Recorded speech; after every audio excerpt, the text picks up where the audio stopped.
Como a Bíblia foi escrita? Como foi a formação da Bíblia? Quem escreveu a Bíblia? Deus ou homem?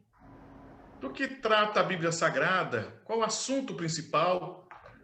A Bíblia contém erros, contradições ou discrepâncias? Temos os livros certos? Todos os livros se encaixam? Como isso é possível? Bem, meus queridos, estas e outras perguntas serão feitas a partir de agora. O programa Teologia em Debate está começando.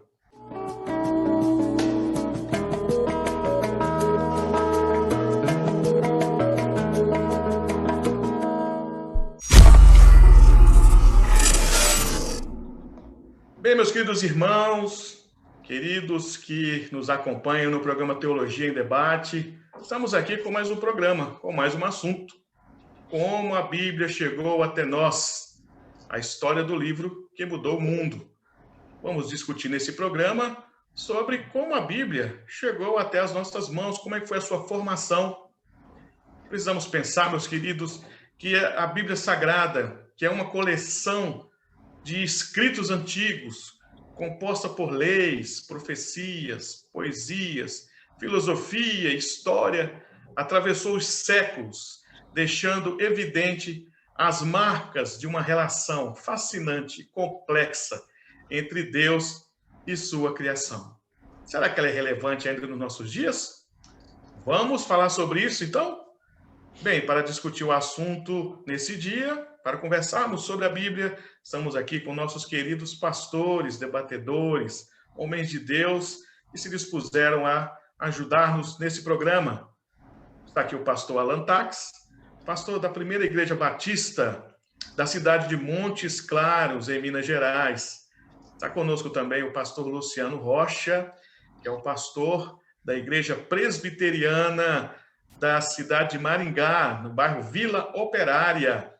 E está conosco também o pastor Luiz Fernando. Ele é pastor, ele também é historiador. E ele é pastor da Igreja Batista do bairro Caiçara, na cidade de Belo Horizonte, Minas Gerais. Vamos aqui agora, meus queridos, começar o nosso programa, o nosso vídeo, fazendo a primeira pergunta, mas antes eu queria apenas firmar, a nossa ideia de que a Bíblia é importante, falando sobre o texto de Hebreus 4:12. Vou iniciar falando sobre esse texto, porque ele fala o seguinte: a palavra de Deus é viva, eficaz, é mais cortante do que qualquer espada de dois gumes e penetra até o ponto de dividir alma e espírito, juntas e medulas, e é apta para discernir os pensamentos e propósito de coração. Esse texto aqui, meus queridos, o escritor aos Hebreus vai firmar no seu discurso a importância da palavra de Deus, principalmente para a igreja daquela época, a igreja hebraica, judeus convertidos ao cristianismo. O escritor aos Hebreus estava firmando, fixando na mente dos queridos cristãos daquela época, da igreja judaica, da igreja cristã, dos convertidos judeus ao cristianismo, a importância da palavra de Deus. Para começarmos, então, pensando na importância da palavra de Deus e analisando como a Bíblia chegou até nós, que é até o nosso tema, gostaria de perguntar para o pastor Luciano, começar com o pastor Luciano, perguntando: pastor Luciano, como a Bíblia foi escrita? Como foi a formação da Bíblia Sagrada? Bom, em primeiro lugar, quero cumprimentar meus colegas, você que está nos assistindo, tema importantíssimo, e muitas vezes as pessoas não conhecem muito. Então, a Bíblia, na realidade, ela é uma coletânea de livros. Inclusive, a palavra Bíblia é uma palavra grega que significa coleção de livros. Então, a Bíblia é composta de uma coleção de livros que foram escritos em épocas determinadas, por autores determinados, e que transcorre um longo período de tempo. Alguns estudiosos entendem que a Bíblia foi escrita ao longo, não o seu primeiro livro até o último livro, mas ela foi escrita ao longo de aproximadamente 1.500 anos, a Bíblia foi sendo compilada, escrita. E o interessante é que os escritos da Bíblia, eles estão reunidos em dois grandes blocos, e você sabe disso, né? O Velho Testamento e o Novo Testamento. Ao todo, são 66 livros, como eu já disse, escritos por diversos autores, na sua língua original, e que, de repente, chegou até nós por causa de uma providência maravilhosa de Deus, que preservaram esses livros. Esses livros foram compilados, mas com muita cuidado, com muito cuidado, e esses livros, eles perpassaram várias décadas, milênios até, e esses livros chegaram até nós através, logicamente, dos manuscritos que temos até hoje preservados. Não os originais, mas as cópias de cópias dos originais. Por exemplo, quando eu estive no Museu de Jerusalém, na minha viagem a Jerusalém, eu tive uma das experiências mais impactantes da minha vida. Dentro do Museu de Jerusalém, um lugar totalmente climatizado, com iluminação toda de tecnologia para preservar, atrás de um vidro espesso, estavam lá os famosos manuscritos do Mar Morto.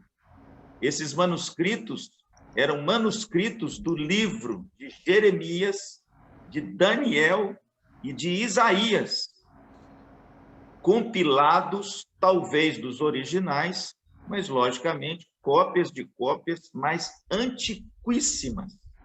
E uma coisa que me chamou a atenção é que o guia que estava lá falando comigo, ele disse que aquilo que estava escrito naqueles manuscritos, descobertos aí alguns anos atrás, é exatamente o que está escrito na sua Bíblia e na minha Bíblia, mostrando como os escritos do Velho Testamento, que são escritos mais antigos, chegaram até nós através dessa mão providente de Deus e através também da instrumentalidade de homens que foram capacitados por Deus, não apenas para escrever as Escrituras, é a doutrina da inspiração, mas também para copiar esses manuscritos e esses manuscritos chegarem até os nossos dias. Ok, então, meus queridos, agora vamos para a nossa segunda pergunta. Essa pergunta eu vou fazer ao pastor Luiz Fernando. Pastor Luiz Fernando, quem escreveu a Bíblia? Deus ou o homem? É uma pergunta interessante. Eu queria saudar os colegas, aos nossos participantes também, pela internet. Essa pergunta sua nos faz pensar numa parceria, não é? Que a gente tem que desenvolver. Primeiro, Deus inspira o ser humano e o ser humano grafa isso nos seus meios naturais do seu tempo. Então, Deus também não ditou as palavras para que o ser humano pudesse escrevê-las como se fosse um papagaio ou um computador ou um gravador, né? Deus inspira, ele sopra dentro do ser humano essa capacidade de colocar em palavras o que Deus queria que fosse preservado, né? E os seres humanos, então, com os seus meios naturais das suas épocas, fazem isso de um modo natural. Nós temos que lembrar uma coisa importante, é que esses meios de gravar essas coisas variaram durante o tempo, não é? Nós tivemos o papiro no Egito, não é? Que era uma planta, depois tivemos couro e assim por diante, depois argila e assim foi. Nós temos hoje o Novo Testamento como o livro mais bem documentado da história da humanidade. Nós temos mais ou menos quase 25 mil cópias desse livro, não é? E cópias que remontam, assim, muito próximo do evento, não é? Então, por exemplo, nós temos a biografia de Alexandre o Grande, que Ariano e Plutarco escreveram, não é? Mais de 400 anos depois da vida de Alexandre o Grande. e os historiadores geralmente aceitam como uma coisa real, comprovável. Nós temos textos bíblicos de 40, 50 anos depois do fato de Jesus Cristo. Então, as epístolas, os evangelhos, tudo fechou em termos de escrita até o ano 90, mais ou menos. Então, a pessoa pode perguntar assim, mas eles não fizeram um complô para escrever tudo de acordo um com o outro? Não. Se nós tivéssemos os 4 evangelhos, todos narrando da mesma forma, com as mesmas palavras, aí seria um complô mesmo, não é? Mas como nós temos divergências de um evangelho para outro, ou seja, o ponto de vista de um diverge do outro, não tem complô nisso. Eles escreveram de acordo com aquilo que eles perceberam, não é? E uma coisa importante, eles escreveram do nada? Não. Por exemplo, Lucas vai dizer em seu evangelho e também no livro de Atos que ele fez uma pesquisa profunda para poder relatar para o Teófilo, que talvez fosse uma autoridade da época, aquilo que exatamente havia acontecido. Então nós temos essa percepção que eles trabalharam justamente para colocar em palavras, em escrito, aquilo que exatamente Deus queria que fosse feito, né? Ok. Pastor Alain, do que trata a Bíblia Sagrada? Qual o assunto principal da Bíblia Sagrada? O principal assunto da palavra de Deus é mostrar ao homem, né? A gente chama isso de revelação, né? Então Deus revelou ao homem o caminho para a salvação, e que está em Cristo Jesus, o Senhor e Salvador. Como o Luciano disse, isso ultrapassou vários milênios aí, porque Deus já tem esse plano antes da fundação do mundo. Então, as Escrituras Sagradas têm esse propósito. Ali não é um livro biográfico, ali não é um livro que tem, lógico, vai contar histórias, mas só que ele está interessado, como João disse, né? A salvação, para que a gente creia que Jesus Cristo é o Filho de Deus, o Salvador. Ok, muito bem. Excelente resposta. Cícero, lembrando aqui, só para a gente instigar um pouco o pensamento, que a Bíblia não afirma que Deus existe. Ela relata as experiências dos homens com Deus e chama o homem a crer também. Não é? Que coisa interessante. Fala sobre Deus, mas não prova por A mais B que ele existe.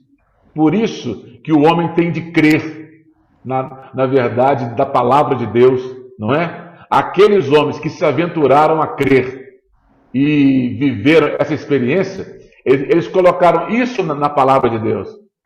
E isso é que é para a gente interessante, não é? E tem documentos históricos, mas nós não podemos chegar a dizer o seguinte, só por ser histórico é a palavra de Deus. É a palavra de Deus porque ela muda a vida daquele que a experimenta, né? Pastor Luciano, agora vamos apertar um pouquinho. Pastor Luciano, a Bíblia contém erros, contradições ou alguma discrepância? Irmãos, isso aí tem sido motivo assim, de muita controvérsia, desde que a teologia liberal, fruto do iluminismo, já tratamos aqui num dos programas, adentrou os meios teológicos, né? Mas no seu nascedouro, desde o princípio das coisas, inclusive o princípio na igreja, os pais da igreja, que o reverendo Luiz Fernando conhece bem, a Bíblia ela sempre foi tratada na sua doutrina, né, das Escrituras como suficiente, inerrante, infalível e autoritativa. Na realidade, naquilo que concerne a vida de fé e prática, nós temos que colocar isso bem claro, no que concerne a revelação de Deus para a vida de fé e de prática do cristão, a Bíblia é suficiente. Nós não precisamos de absolutamente mais nada com respeito à nossa salvação e à nossa vida de fé, a não ser as Escrituras Sagradas. a Bíblia é inerrante, ou seja, ela não contém erros. Agora, preste atenção, ela não contém erros no seu nascedouro, quando ela foi escrita por aqueles que foram inspirados por Deus, os autógrafos, ou seja, aquele que escreveu, por exemplo, Lucas. A Bíblia é infalível, é inerrante, na pena de Lucas, inspirado pelo Espírito Santo, ela não contém erros e nem contradições. Mas isso não exime de, em alguma cópia, né, o copista, às vezes, em alguns manuscritos, aparece uma determinada palavra, em outros manuscritos, essa palavra é omitida, mas isso não caracteriza o erro, porque o erro caracteriza quando a Bíblia se contradiz em doutrinas, e isso não acontece em lugar nenhum das Escrituras. Ou seja, a Bíblia é inerrante, ela não contém erros naquilo que ela se propõe a dizer com respeito à salvação em Jesus Cristo, com respeito à vida de fé. E ela também contém a autoridade inerente nela mesma, ou seja, ela é a fonte última de autoridade e ela não está sujeita à autoridade de mais ninguém, porque ela é a base e a fonte última de autoridade. Agora, é claro que hoje em dia, depois da teologia liberal, eles querem, de repente, achar alguns erros na Bíblia, dizendo que a Bíblia não é suficiente, que ela precisa de uma releitura, mas isso é fruto de ideologia do nosso tempo e não do testemunho interno da própria Escritura. Amém. Maravilhoso. Pastor Luiz Fernando, qual a importância dos copistas para a preservação das escrituras, dos textos? Como eles atuavam na hora de copiar? Eles copiavam o que eles queriam ou eles tinham alguma finalidade específica na hora de copiar um texto para o outro? Basicamente, eles eram extremamente competentes, vou usar aqui o termo atual, profissionais naquilo que eles faziam, não é? Durante um tempo, por exemplo, nós tivemos a tradição oral, onde os ensinos eram guardados na memória. Não como nós fazemos hoje, que esquecemos basicamente as coisas. Eles tinham uma capacidade e uma... Isso, e tinha também aquela questão de guardar os valores fundamentais naquilo que eles estavam pretendendo preservar. Então, os copistas, eles copiavam os textos e eles tinham uma característica, eles faziam esse serviço para Deus. Então, eles levavam muito a sério aquilo que eles faziam. Então, a possibilidade de haver engano nas cópias, ela é pequena. Para você ter uma ideia, das 136 mil palavras da Bíblia, somente 1.400 palavras apresentam alguma discrepância sem valor para mudar o texto. Isso implica o quê? Que 99% do texto bíblico nós temos ele como verdade pura e simples. Olha só. Então, a Bíblia que nós temos hoje no século XX, 99% dela é perfeitamente correta. Não é? Outra coisa importante, se nós não tivéssemos os manuscritos como nós temos hoje, como bem disse o Luciano, e nós fôssemos pegar partes da Bíblia copiada em livros diversos, nós conseguiríamos montar a Bíblia novamente só com as suas referências em livros. Então, o que isso aponta para a gente? A fidelidade das Escrituras, a certeza que temos um texto correto, que não há variação nisso não é? E as pequenas variações que tem não chega a 1%. Qual livro que nós temos da antiguidade que tem esse percentual de acerto tão grande e 1% de erro? Nenhum. É a palavra de Deus mesmo. Como disse o reverendo Luciano, por 1.400, 1.500, 1.600 anos, esse livro, né, essa coleção de livros que foi escrita por pessoas diferentes, com níveis de culturas diferentes, e a gente tem que destacar isso também, né, Luciano? Não se contradisseram em nada. Exato. Nós tivemos estadistas escrevendo e tivemos boiadeiros escrevendo. Nenhum entrou em choque com o outro. E com 700 anos de diferença de tempo entre um e o outro. Qual que foi a liga disso que permitiu que o texto não sofresse agressão um com o outro? O Espírito Santo de Deus. Exatamente. O mesmo Espírito Santo que inspirou um Moisés lá no início, inspirou um Paulo 2000 anos depois, praticamente. Então, essa liga se dá por Deus mesmo realmente, não é? E uma coisa importante, vou botar só uma ilustração aqui. Nós, por exemplo, às vezes pegamos a Bíblia, o livro difícil de ler. Ora, conta-se uma história que uma mulher foi numa livraria comprar um livro e falou assim: que autor ruim, que livro péssimo. Anos depois, ela mudava de casa e, desfazendo a sua biblioteca, assentou-se num caixote, pegou aquele mesmo livro, abriu e falou assim: mas que autor inteligente, mas que livro maravilhoso.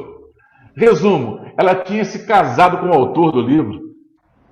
Quando nós, seres humanos, nos casamos com o autor da Bíblia, que é o Espírito Santo, e isso se dá através de uma entrega pessoal, né, de vida nas mãos de Jesus, a Bíblia ganha outro sabor para a gente. Não é? Por exemplo, teve um arqueólogo ateu que ele intentou provar que o livro de Atos estava errado historicamente e geograficamente. Então ele construiu uma embarcação do tipo do tempo de Lucas e pegou o livro de Atos em suas mãos, pegou o mapa e seguiu exatamente o traçado que Lucas disse daquelas viagens. E fez a viagem num barco do tipo de Lucas, do tempo de Lucas, e quando concluiu tudo, escreveu um livro a favor da Bíblia. Estava tudo correto. Então, pensando nessa ideia de estar correto, pastor Luciano. Eu queria só contribuir, irmãos, com um dado e com uma experiência bonita. Num dos livros que eu já li, de um autor que trata dessa compilação dos manuscritos, porque há um fato interessante, pastor Luiz Fernando, que as pessoas compilavam em couro, né? Quando era esses manuscritos em couro ou em papiro, e com tinta provinda de vegetais que pintavam o couro ou pintavam o papiro. E o interessante é que não tem jeito de apagar. Hoje em dia, no computador, você escreve e apaga. Agora, você imagina naquele tempo, as pessoas com couro, né? Ou com folhas de papiro, raras, não eram fáceis de confeccionar, transcrevendo, né, as escrituras sagradas com tinta. E aí, de repente, esse autor diz que as pessoas escreviam nos rolos, e se ela errasse, olha que coisa, se ela errasse alguma palavra ou escrevesse errado alguma palavra, ela não poderia apagar, porque ela teria que raspar o couro ou o papiro. E essa raspagem, futuramente, poderia dar a ideia das pessoas que leriam aquilo, e o texto foi adulterado, e não valeria mais. Então, sabe o que eles faziam, meus irmãos? E você que está nos ouvindo? Eles jogavam fora, queimavam todo o material e começavam a escrever tudo de novo, para que aquele material, aquele rolo, seja de papiro ou de couro, estivesse intacto, para demonstrar a fidelidade e a acuidade do texto bíblico na sua transcrição. Ok. Agora, pensando nessa ideia de... Pastor Alain. Eu só queria também contribuir o seguinte: no meu concílio examinatório, o meu avaliador, né, perguntou para mim, pegou o texto de Mateus e o texto de Marcos e Lucas, comparou lá na parte do endemoniado gadareno. E ele fez uma pergunta para mim assim: bom, você está dizendo que a Bíblia não tem erros. Me explica esse erro aqui. Que Mateus fala que são 2 endemoniados, e enquanto que Marcos e Lucas diz que é um só. Bom, não há, isso não é um erro. É o que acabou Claro. de ser dito. Isso não é um Claro. erro, né? Mas naquela época, isso há 20 anos atrás, eu tava com a cabeça fresquinha, rapaz, dos conceitos de axiomas matemáticos. E eu só sei que eu saí da cadeira, fui até um quadro que tinha e fiz um axioma matemático, eu não lembro mais o que eu fiz, mas eu provei matematicamente que aonde tem 2, tem 1. Aí você fala, mas isso é óbvio, mas eu provei matematicamente. Uhum. Então, veja bem, as pessoas querem achar questões para tentar, mas isso não são erros, é o que ele falou, as cópias, né? Um número ou outro, isso não faz diferença e não quebra a essência do que o texto bíblico quer falar. Quer falar? Exatamente. Uma outra questão que eu quero contribuir, eu estava na sala de doutrina, né? Isso foi feito há uns anos atrás, uma pessoa muito com cultura muito elevada, me perguntou na sala de aula e falou assim, mas como que você crê, como que a igreja crê na palavra, sendo que os autores bíblicos teve erros nas suas vidas, tiveram erros morais. Aí ele citou Davi, citou Moisés, que matou o egípcio, Davi que adulterou, e foi falando. Aí eu falei para ele o seguinte, olha, meu amigo, é justamente por isso que esses homens estão apontando seus erros e suas falhas, seus pecados, é que eu creio que esses homens foram inspirados por Deus para falar. Perguntei para ele, se você tivesse a chance de escrever a sua autobiografia, você relataria os seus pecados? Se você relatasse, provavelmente você ia usar alguma coisa para suavizá-los. Aí ele disse, provavelmente. Então, a Bíblia, esses homens, justamente eles não distorceram nada, não omitiram nada, deixaram claro suas falhas e seus pecados. Quem os capacitou? Quem os fez escrever isso? Foi o próprio Deus. Para transformar isso em lições para a nossa própria vida hoje que lemos as Escrituras Sagradas. Então isso não denigre, isso não mancha, isso não interrompe o desejo de Deus de ver os homens salvos. Foi isso que eu respondi para ele. Maravilhoso, viu? Só pegando um gancho na fala de Alain, lembrar um pouquinho aqui da história, os grandes reis da antiguidade, e quando mandavam gravar a sua história, só gravavam as suas vitórias, nunca as suas derrotas. Não é? Teve um rei que Israel derrotou, aquele que sai um anjo à noite e mata quase 200 pessoas. Foi Senaqueribe. É da Síria, né? Acho que é da Síria. Senaqueribe. O Senaqueribe manda escrever que ele venceu Israel. Ok? Então, pegando um gancho na fala de Alain, a Bíblia ela é tão inspirada e tão divina que Deus não esconde as falhas dos seres humanos. Se nós quiséssemos, por exemplo, ter um Davi, um super-homem, nós nunca teríamos na Bíblia o pecado de Davi com Betsabá. Ok? Mas Deus é tão claro que ele aponta as falhas daqueles que são seus para ser bem real e bem verdadeiro. Observe, por exemplo, no Evangelho de Pedro, que é um livro apócrifo, quando fala da ressurreição de Jesus, é muito interessante como que há uma discrepância do que a Bíblia diz e do que esse Evangelho apócrifo diz. A Bíblia diz simplesmente que a pedra foi removida e que isso saiu de lá. No Evangelho de Pedro fala que saiu uma cruz que dava até os céus, Jesus enorme e uma voz por trás falando que ele era o Filho de Deus. Se isso fosse colocado na Bíblia hoje, nós teríamos um motivo para sermos enxovalhados. Quando é que uma cruz sai da terra e encontra o céu? Então, a Bíblia é muito precisa, muito real. E uma coisa importante que a gente pode lembrar é que na cultura antiga, mulher não dava testemunho em julgamentos, porque não tinha valor a palavra de uma mulher. Mas a Bíblia é tão precisa que a primeira pessoa que viu a ressuscitado foi uma mulher. Olha que coisa, né? Exatamente. Quebrando paradoxos, né? Não é? Aliás, uma coisa que a gente precisa pensar é o seguinte: qualquer coisa afirmado fora do cânon sagrado, ele precisa ser testado, colocado à prova com o que está dentro do cânon. Então, os apócrifos que nós vamos falar aqui, qualquer texto dos apócrifos precisa estar batendo com o Antigo Testamento, com as profecias. É por isso que o cânon, depois de fechado, ele não recebe mais nenhum acréscimo, porque ele está ali fechando toda uma revelação, igual falou o pastor Alain.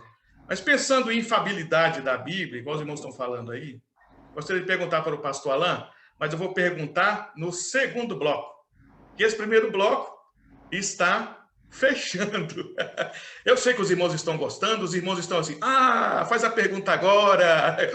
No segundo bloco, meus queridos, nós vamos fazer a pergunta para o pastor Alain.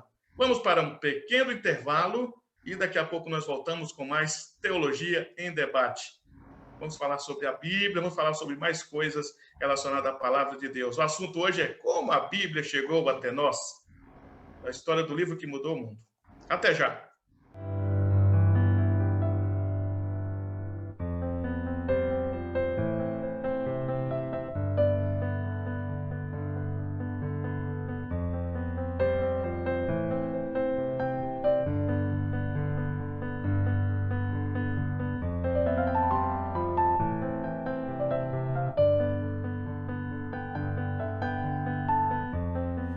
Olá, meu amigo. Você já está sabendo do novo lançamento da editora D. Santos? Pois é.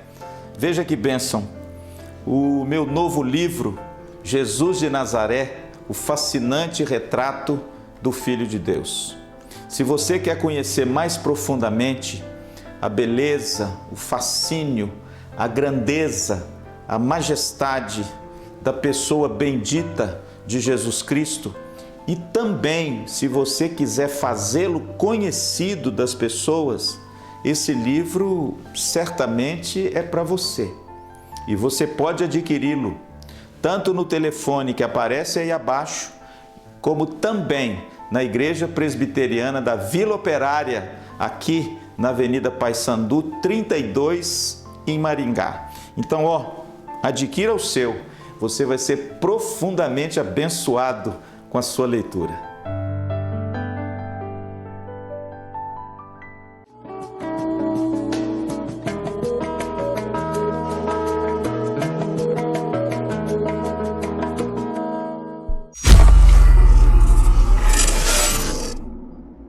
Ok, meus queridos, estamos de volta com o programa Teologia em Debate.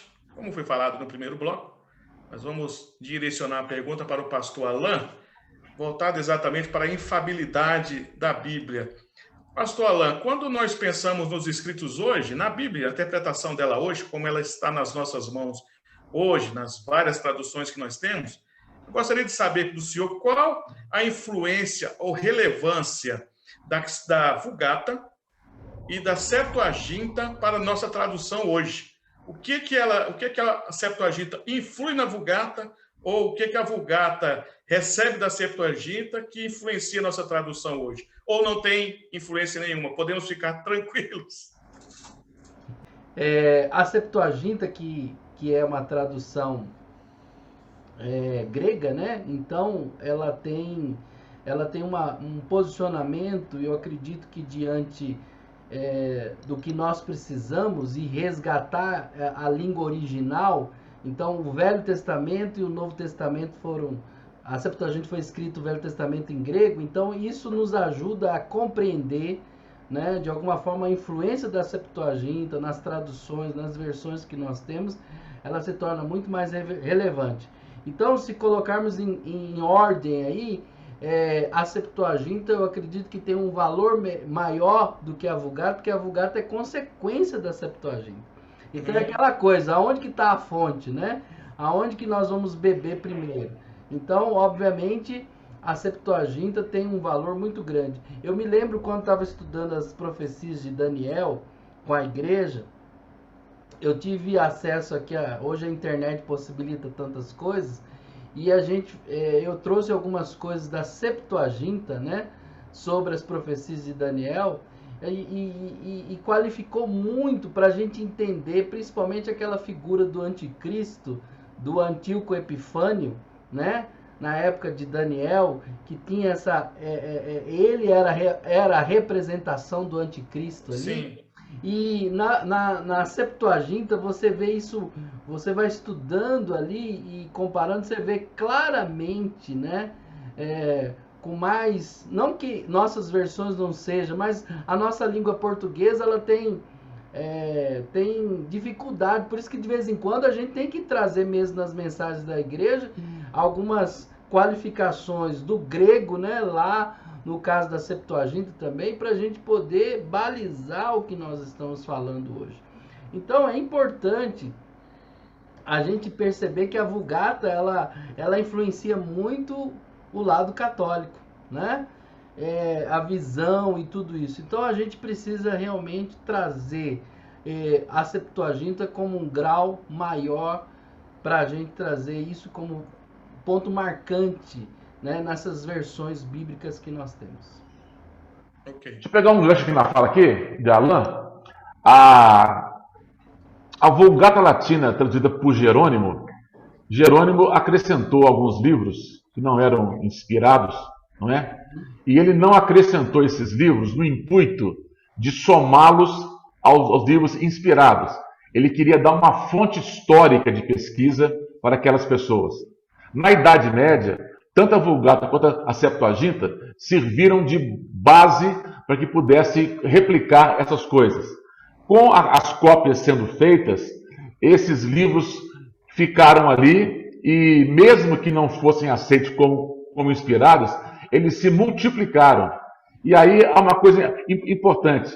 Quando vem a reforma, os reformadores eles expurgam esses livros do cânon, não é? Da Bíblia, e a Igreja Católica, na Contra-Reforma, lá no Concílio de Trento, em 1545, ela vai afirmar que esses livros apócrifos, eles são verdadeiros mesmo, não é? E eles reconhecem como inspirado. Eu queria aqui trazer o texto do sínodo lá, né? O sínodo recebe e venera todos os livros, tanto do Antigo como do Novo Testamento, assim como as tradições orais, não é? Se qualquer pessoa não aceitar como sagrado e canônico os livros mencionados em todas as suas partes, de modo como eles têm sido lidos nas igrejas católicas e como se encontram na antiga Vulgata Latina, e deliberadamente rejeitar as tradições antes mencionadas, seja maldito. Então, o sínodo de lá vai simplesmente julgar um anátema, uma maldição para que não aceitasse tais livros, né? A reforma trouxe no seu bojo esse processo purificador dos livros inspirados. Por isso que um dos motes da reforma é o sola scriptura, só a escritura, não é? Isso mesmo. Agora, lembrando que os livros não inspirados, os apócrifos, são boa base de consulta histórica, viu? Exatamente. Só pegando o gancho aí, você vê, né? Ficar com pessoas brilhantes aguça a mente, né? Vai relembrando. Eu estudei 1ª e 2ª Macabeus, que são livros apócrifos, que estão dentro da Bíblia Católica, né? Até um autor que fala que por exemplo, a doutrina do purgatório, o uso de velas, procissão, todas essas doutrinas ditas, né, pela Igreja Católica, se encontra claramente nos textos de 1ª e 2ª Macabeus. É como se tivesse assim, você descortina ali. É por isso que Luiz Fernando diz que é muito importante estudar esses livros historicamente, porque aí a gente vai entender aonde que vai surgindo esses preceitos, né, que são para a Igreja Católica se tornam dogmas, né? E o católico tem que seguir, mas não são livros, não estão dentro dos livros inspirados, estão dentro dos livros apócrifos. Então, veja bem, a gente precisa retomar aí e valorizar o cânon bíblico. Ok. Pastor, agora pensando nessa questão também, né, da importância dos livros, que nós estamos falando até dos livros apócrifos, eu pergunto ao pastor Luciano, todos os livros que estão na Bíblia, né, seus 66 livros, se completam? Ou nós podemos aceitar alguma afirmação que diz assim, não, sem os apócrifos a Bíblia não é completa? Mesmo nós entendendo que são livros históricos, mas os 66 livros se completam ou está faltando alguma coisa na palavra de Deus ainda? Não, irmãos, os 66 livros, eles são considerados livros canônicos, os livros inspirados por Deus, e eles são completos, perfeitos, cabais e finais. A própria Escritura testemunha essa verdade. O próprio Jesus Cristo testemunhou essa verdade. Se você acrescentar alguma coisa, as maldições serão acrescentadas. Se você retirar alguma coisa, também você sofrerá sanção. Então, os 66 livros que temos hoje na nossa Bíblia protestante, né, vamos dizer assim, e também, pastor Luiz Fernando, os meus irmãos sabem disso, antes do Concílio de Trento, em 1945, também não estavam inseridos como cânon. Foram inseridos por causa da Reforma. Então, os 66 livros que nós temos hoje, que a Reforma, como diz o pastor Luiz Fernando, purgou, esses livros que existiam no cânon, mas como livro histórico, a Reforma retirou. Mas, por causa da Reforma, o Concílio de Trento colocou-os de novo e disse que são livros canônicos.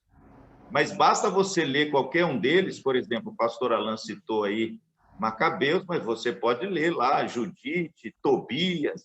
Você vai ver que a mensagem desses livros, somente a leitura desses livros, qualquer leitor, com o mínimo de grau de interpretação e lucidez, vão ver que esses textos são diametralmente contrastantes com o tipo de literatura que a gente tem dos livros canônicos ou inspirados por Deus.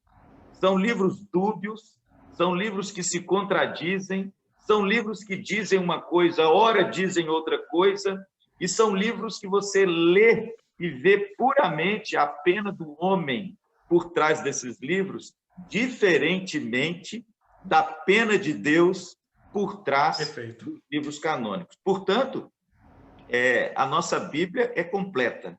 O cânon está fechado.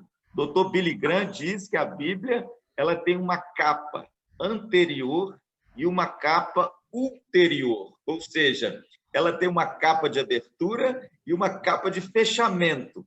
Ela está completa, ela está perfeita, ela está fechada. Nada a retirar, nada a acrescentar. Posso falar? Luiz Fernando, sabe o nome do autor do livro que inspirou o filme Código da Vinci? Como é que ele chama, Luiz Fernando? Dan Brown. Dan Brown. Então, é muito importante a gente entender essas coisas. Você vê, foi falando fatos históricos, Concílio de Trento, Concílio de Nicéia e assim por diante.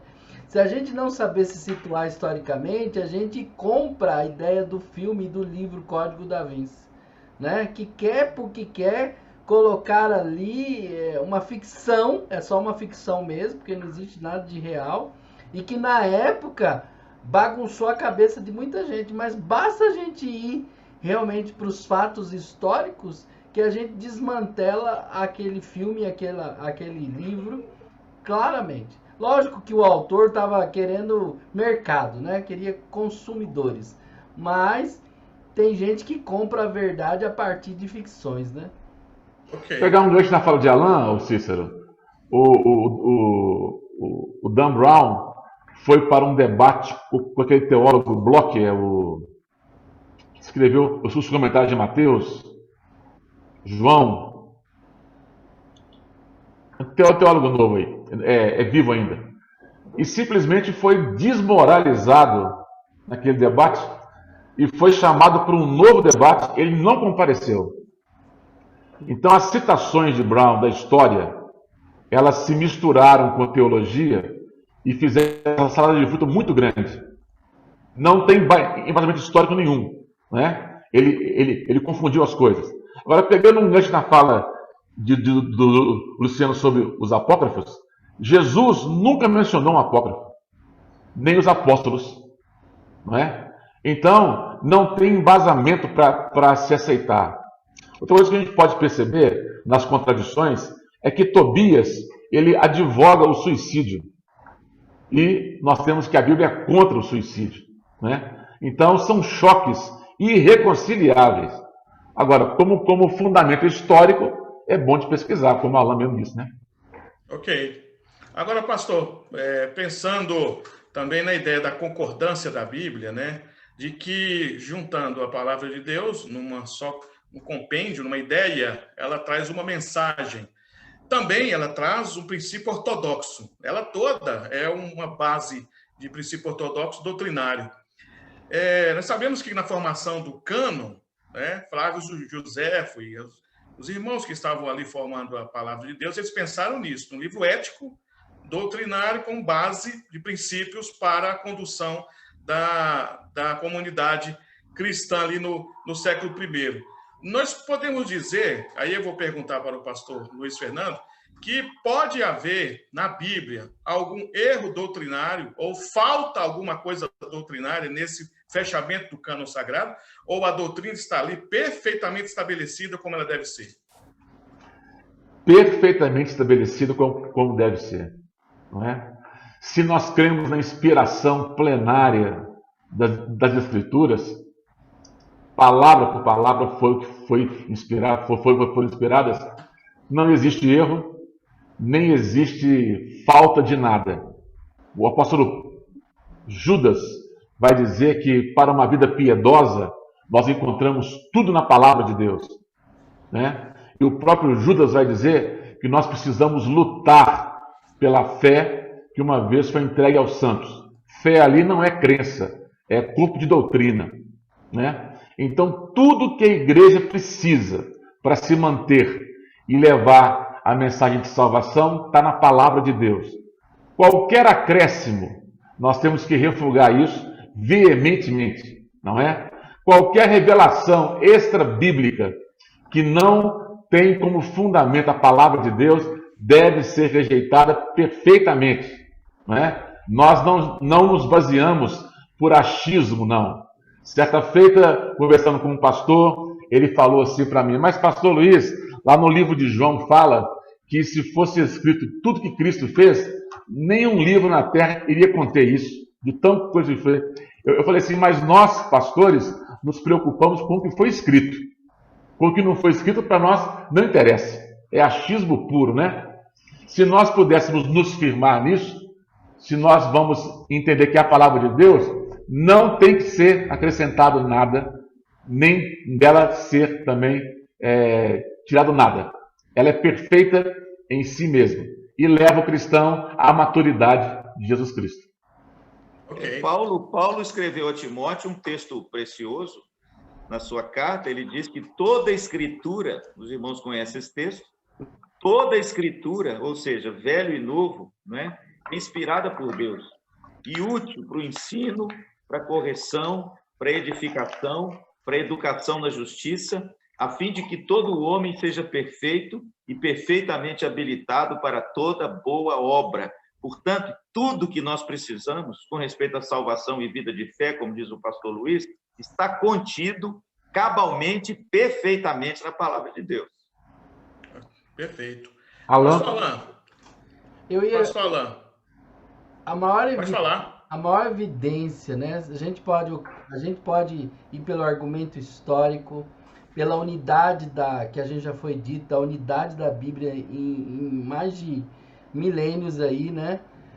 Nós podemos usar vários argumentos, mas eu queria usar um argumento aqui, o seguinte: a transformação, o testemunho pessoal, né? Como alguém disse certa vez numa das aulas que eu assisti dentro do curso de psicologia, já pensou? Quer dizer que todos nós entramos em surto, entramos em transe, né? Olha quantos anos se arrastam, né? A evidência da transformação pessoal na vida das pessoas, né?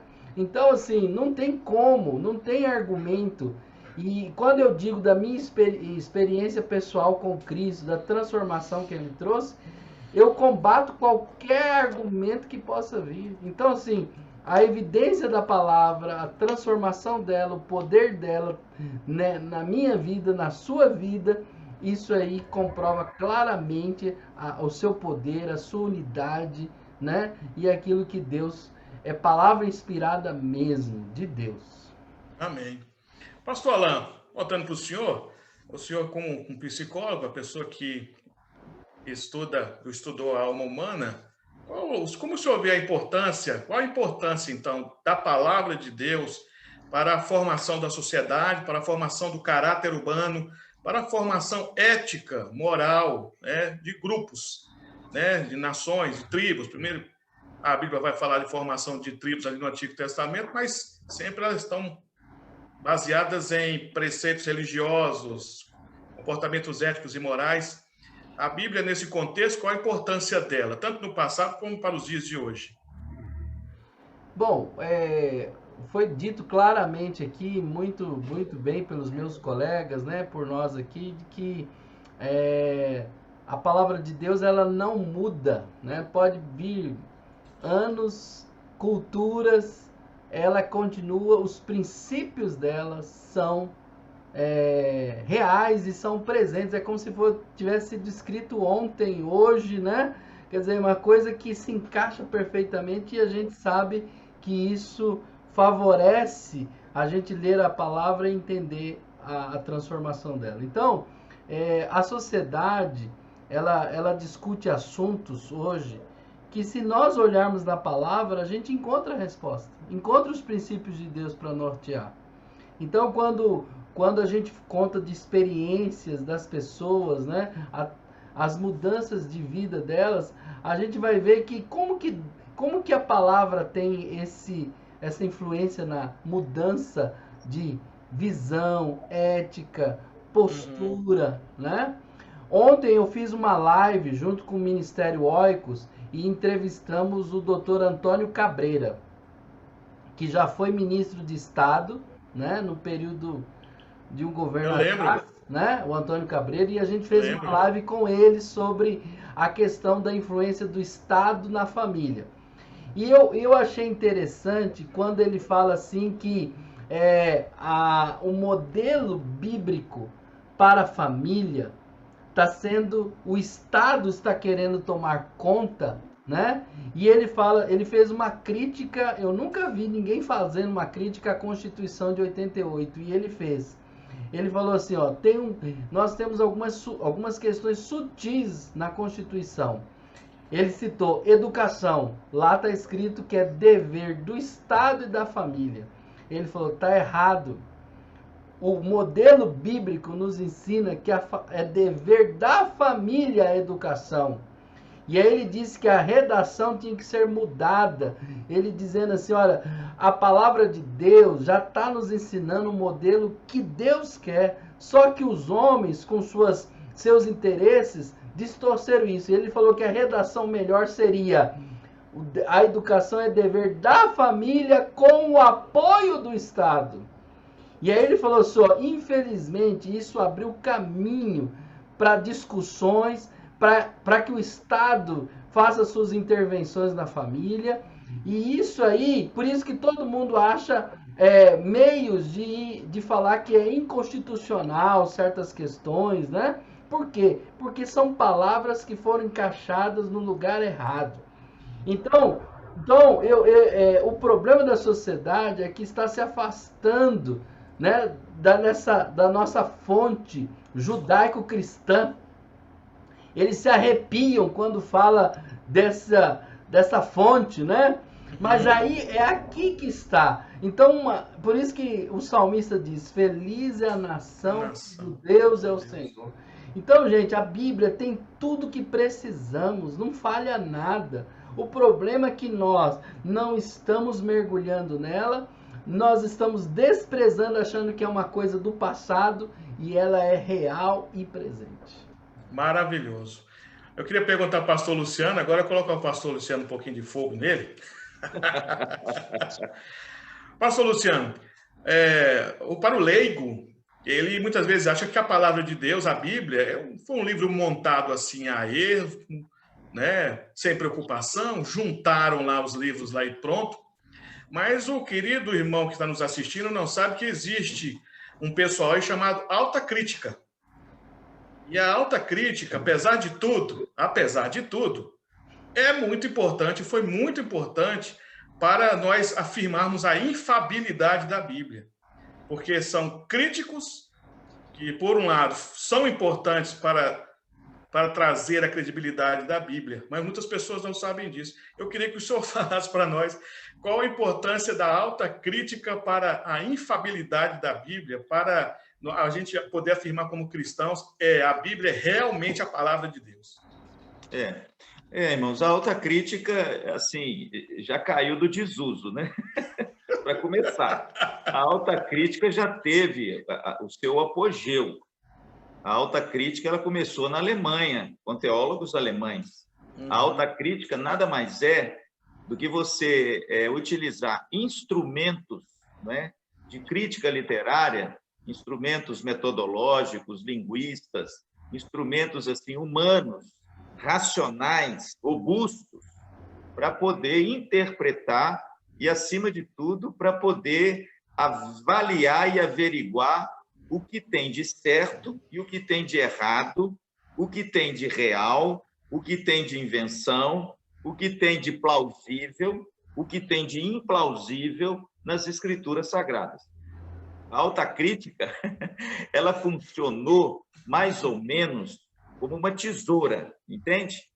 De repente, essa alta crítica costura o texto ou recorta o texto, extraindo dele, segundo a sua metodologia, aquilo que eles entendem que é plausível e racional, e aquilo também que eles entendem que tem que ser descartado, porque, de repente, é fruto de uma invenção, de uma experiência pessoal, de um subjetivismo, e que não encontra respaldo, entende? Nessa metodologia que é a alta crítica.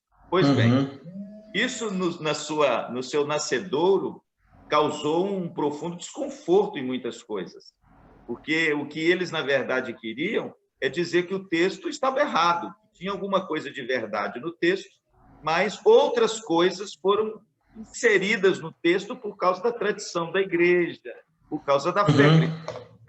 Só que, na minha opinião, viu, irmãos, na minha humilde opinião, a alta crítica foi um tiro no pé. Exatamente. Porque a alta crítica, por mais que eles fizessem metodologias mirabolantes para comprovar a veracidade ou não da Bíblia, no final das contas, só comprovaram a veracidade. E por mais que eles quiseram fazer da Bíblia uma coxa de retalhos, a alta crítica caiu no descrédito e no desuso. Sabe por quê? Porque eles não conseguiram, no fim, comprovar nenhuma parte plausível que fosse inserida, que não fosse um cunho de verdade, que tivesse a mesma natureza que as partes que eles diziam que eram racional. Portanto, a alta crítica hoje, ela caiu em desuso, isso já se tornou objeto assim, de coisa ultrapassada, porque elas queriam provar uma coisa e, na realidade, já está provado que a Bíblia é verdadeira, que a Bíblia é infalível, que a Bíblia é perfeita e que não existe nada de coxa de retalho, mas tudo foi inspirado por Deus e para a glória de Deus. Glória a Deus, glória a Deus. Agora, pastor Luiz Fernando, que o senhor está aí quietinho aí, mas eu também vou jogar um fogo no senhor. Viu? Deixa eu falar uma coisa para o senhor. Aliás, pensando na alta crítica, né, nós vamos ter também nos nossos dias alguns resíduos de alguns teólogos, né, queridos nossos, vamos dizer assim, que de alguma forma tentaram desmistificar a Bíblia, né?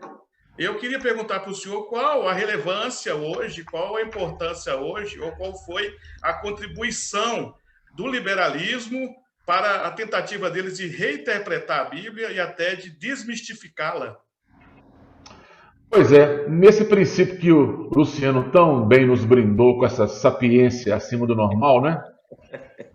Pegando um gancho na fala dele, os pressupostos desses liberais, eles não incluem, por exemplo, os milagres, não é? Então, para eles, qualquer coisa que exceda o nível material e racional é descartado. Nós tivemos, por exemplo, no século passado, chamado Jesus Seminar, ou Seminário de Jesus. Eles iniciaram, né, Luciano, com mais ou menos 200 e poucos teólogos liberais, e hoje não tem 40, nem 30, foram abandonando lá, não é? Tentando encontrar as palavras reais de Jesus. E chegaram à seguinte conclusão, que no Novo Testamento, de tudo que é dito sobre Jesus Cristo, que ele falou, somente uns 16 a 18% foi Cristo que falou. O resto não existe. Então, esse pessoal caiu mesmo, como eu disse, em desuso, não é? Não conseguiram provar nada. Isso. E se nós pudéssemos entrar nessa questão da busca do Cristo histórico, nós iríamos perceber uma coisa importante. Eles tentaram tanto descaracterizar o Jesus da Bíblia, tentando achar o real Jesus da história, que eles criaram um Cristo à imagem deles, totalmente capenga e deformado, não é? Então nós entendemos essas coisas que somente fez essas críticas aguçar a busca pela realidade. Eu queria indicar um livro que não tem em português, não é? Tem em inglês e espanhol. Em inglês é Jesus on Fire, Jesus sob fogo, né? E em espanhol é Jesus sob suspeita. Ali tem alguns teólogos conservadores que eles rebatem frontalmente o Seminário de Jesus, né? As suas afirmativas. Um livro bom de ler, viu? E também tem um livro que a editora Vida Nova, ou Vida não sei, ela publicou, chama O Livro que Mudou o Mundo, de um filósofo indiano que se converteu ao cristianismo, e ele então fala como que a Bíblia transformou o Ocidente e compara com a Índia, que parou no tempo porque não teve a influência da Bíblia. Um livro bom de ler também, ok? Muito bom. Pastor Alain, por que existem tantas traduções da Bíblia? E quais são as traduções mais confiáveis? Bom, de alguma forma eu percebo o seguinte, os tradutores são pessoas realmente especialistas, né, em linguística, né? E eles vão tentando trazer, aproximar mais o texto bíblico das pessoas. Uhum. Até num certo ponto eu vejo isso muito favorável para a compreensão da palavra de Deus, né? As pessoas têm dificuldade. Você vê que depois que saiu a linguagem de hoje, que também sofreu muitas críticas lá no início, né? Uhum. Principalmente da palavra amor, eles traduziram como caridade. Teve uma série de situações que foram sofrendo, mas assim, nós temos boas traduções hoje, numa linguagem apropriada, popular para as pessoas, acessível. Só que eu acredito o seguinte, que nós não podemos ficar esmiuçando muito, nós temos que ensinar o princípio, e nem que a gente tenha que advogar as traduções mais antigas, porque lá nós temos palavras assim muito mais diretas, muito mais importantes, para que as pessoas assimilem os princípios de Deus, os princípios da palavra. Então a sociedade precisa se movimentar, precisa dessa palavra, precisa da palavra de Deus, tem que chegar perto da realidade do dia a dia delas, mas nós que estamos na formação bíblica, nós pastores, professores, mestres, nós não podemos ficar com essa coisa não, nós temos que estudar mesmo, buscar, ensinar as pessoas, gastar tempo, investir nelas. Então assim, fica difícil eu falar assim, existe uma tradução melhor. Eu literalmente gosto de usar essa tradução Almeida Revista e Atualizada, a ARA, né? Que eu acredito que ela está qualificada para os dias de hoje e a gente não está com tanta popularidade. Eu não gosto muito quando os pronomes são mudados, né? Na linguagem de hoje fica falando você, né? Então, assim, existem algumas coisas que eu ainda gosto lá do tu, né? E colocando os verbos dentro dessa conjugação, porque assim a gente consegue não ficar, como que eu posso dizer, tornando a Bíblia muito... Uma palavra, colega, é como se a gente tivesse amolecendo muito o texto, e a gente precisa realmente trazer para as pessoas o entendimento. Nós somos formadores de opinião, nós temos que fazer as pessoas desenvolverem culturalmente, nós temos que fazer com que as pessoas desenvolvam um vocabulário maior. Então, por que não mostrar uma palavra e falar o significado delas? E eu acredito que isso é uma maneira de transformar a igreja, transformar a sociedade, incentivar as pessoas. Teve gente que aprendeu a ler usando a Bíblia, né? Então, como que as coisas podem ser trazidas para as pessoas de maneira que elas desenvolvam e cresçam, né? Então, essa é a minha opinião nesse sentido das traduções. É lógico que nós que conhecemos, estudamos grego, hebraico, nós vamos nessas fontes, nós vamos lá buscar, nós vamos em concordâncias, nós vamos buscar fontes para aprimorar a nossa mensagem. É lógico que nós, como pregadores, nós temos que lembrar que a nossa igreja tem várias cabeças, várias culturas, mas isso não quer dizer que nós temos que nivelar por baixo. Nós podemos nivelar por cima, ensinando as camadas mais baixas a pensar. Eu sempre concordei o seguinte: discipular é doutrinar, sim, mas doutrinar levando as pessoas a pensar, a reflexão, ao crescimento. Ok. Bem, meus queridos, nós estamos encerrando então o nosso programa Teologia em Debate. O assunto que nós debatemos nesse dia é como a Bíblia chegou até nós. E nós vamos lembrar os queridos irmãos que falar sobre a palavra de Deus, que é um assunto muito extenso, muita informação, muitas informações. Então, nós queremos dizer para os irmãos que talvez não respondemos tudo aquilo que os irmãos queriam saber, mas acredito que, por meio dessa base que foi dada nesse programa, os irmãos podem aguçar sua curiosidade e, muitas vezes, por meio dessa curiosidade, fazer pesquisa por conta própria, né? Então, queremos apenas deixar claro para os queridos irmãos que não temos condições de, num programa de 1 hora, falar tudo o que gostaríamos sobre a palavra de Deus. Mas uma coisa eu queria deixar bem claro para os queridos, é a importância da palavra de Deus, principalmente para a igreja do Senhor.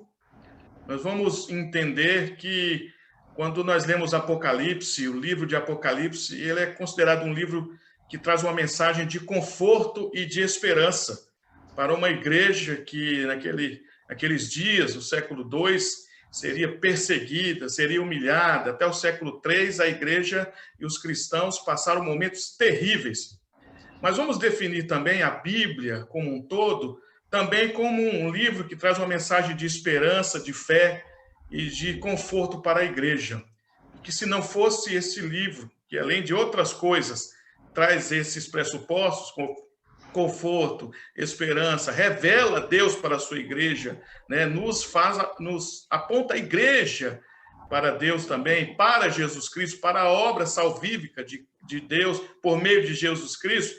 Nós temos que entender a importância também da Bíblia por esse lado também. Então, diante dessa ideia, gostaria de perguntar para os queridos pastores, já encerrando o nosso programa, por que Deus decidiu preservar a palavra dele? Pastor Luiz Fernando. Basicamente, se nós pegarmos a história da raça humana, toda a nossa história está preservada em documentos, não é? Então, Deus, para se manifestar ao ser humano e o seu plano de salvação, ele também trouxe um documento para que nós pudéssemos tê-lo como regra de fé e prática. E isso, comprovado pela história, nos dá certeza que Deus, ao se inserir no nosso contexto, ele nos deixou algo factível, que nós pudéssemos entender ao longo das eras. Então a Bíblia está aí, não é? Preservada, e Deus quis dessa maneira, porque é através disso mesmo que o homem, em todos os tempos, pode ter acesso à sua revelação. Se Deus tivesse falado e ficado por isso só, o que nós iríamos lembrar de Jesus Cristo hoje, por exemplo, da sua obra? Porque está documentado, tanto o cristão quanto o não cristão pode ir lá na fonte, pesquisar, questionar, aceitar, fazer o que ele quiser, né? Ok. Pastor Luciano, também segundo sua opinião, segundo o seu ponto de vista, talvez até pastoral, por que o senhor acredita que Deus decidiu preservar a sua palavra até os dias de hoje? Irmãos, a própria palavra de Deus nos responde isso, né? Deus fez isso por amor. Deus fez isso por pura graça, né? A palavra de Deus é a revelação especial de Deus, através da qual a vontade de Deus, ela é revelada ao ser humano de forma infalível, de forma cabal, e de forma que o ser humano compreenda essa verdade, essa vontade, porque é mediante a linguagem. E essa vontade é que o homem se reconcilie com Deus mediante o sacrifício e a salvação de Jesus Cristo. Portanto, a palavra de Deus nos foi dada para a salvação do ser humano e por amor e graça de um Deus que vai em busca do perdido e do eleito para reconciliá-lo consigo mesmo.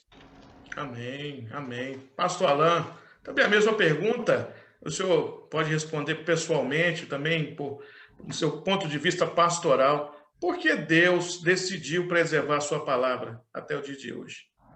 Eu vou responder com uma questão pessoal mesmo.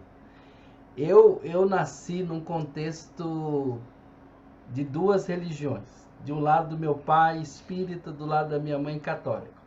Então eu não nasci eu não tenho pessoas anteriores, né, a geração anterior crente. Eu acho que eu sou um dos primeiros aí, não sei de quanto tempo.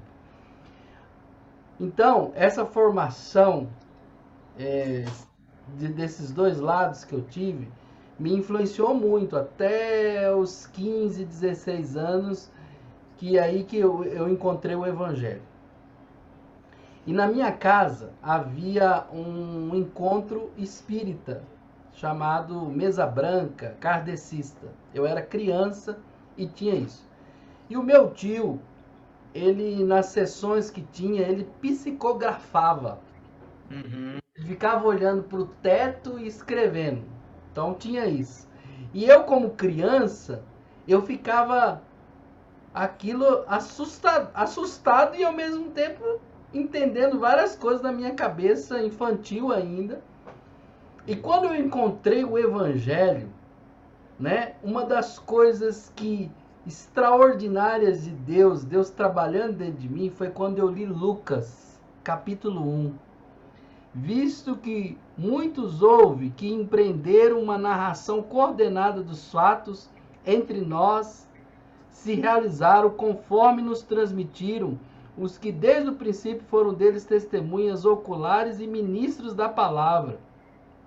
Igualmente a mim me pareceu bem, depois de acurada investigação de tudo, desde a sua origem, dar-te por escrito, excelentíssimo Teófilo, uma exposição em ordem, para que tenhas plena certeza das verdades em que foste instruído.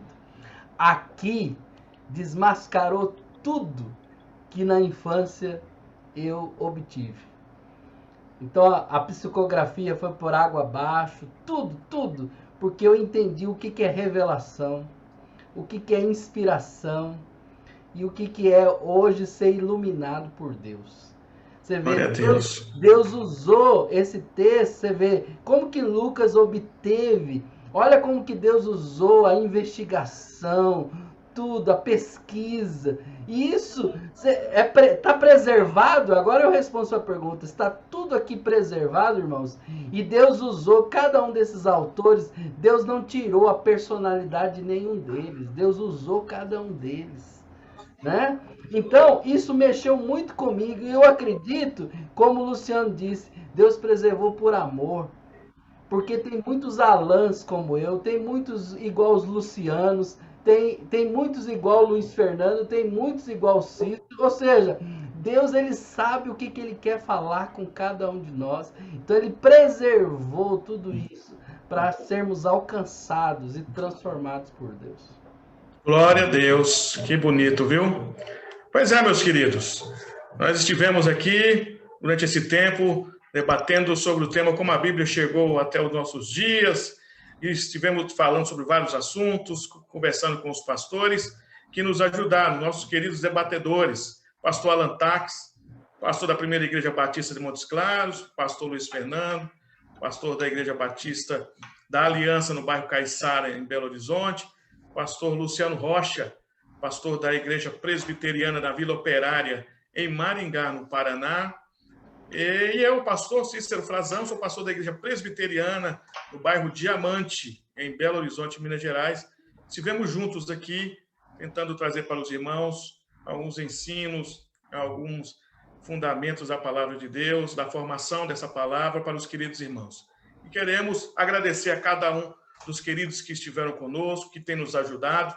Compartilhe, né? Espalhe a notícia do programa Teologia em Debate, nos ajude a divulgar esse programa. Eu acredito que é muito importante para o crescimento do reino de Deus. E que possamos contar com os queridos irmãos no próximo programa. Nós estaremos aqui, se Deus quiser, para trazer mais um assunto para a glória do Senhor. Até lá, meus queridos.